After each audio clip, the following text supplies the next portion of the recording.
So this is going to be our first unit, one of 6 here at Square One from Enactus Capilano on our website, Square One Capilano. Now our first unit is going to be budgeting.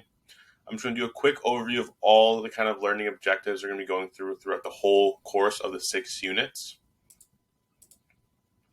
Now the first one's going to be how to budget effectively and how to pay yourself first, how to save money while you're young and where to actually save it, understanding the different bank accounts that are available, all the features, the pros and cons between all these accounts.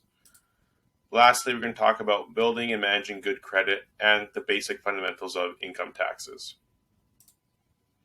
Now, we're going to do a quick overview of what we're actually going to be going over in this exact unit, which is budgeting.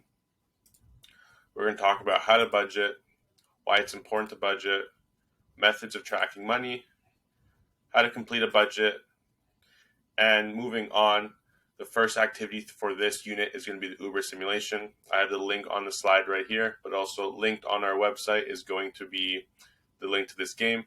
Now, this puts you in a day in the life of a Uber driver in San Francisco or Sacramento based on your decisions. Now, you're going to play throughout the whole game. Once you complete the game, linked on the website is going to be an assignment. Do that assignment, and we'll see you in the next part of this unit to go over the rest of the fundamentals of budgeting.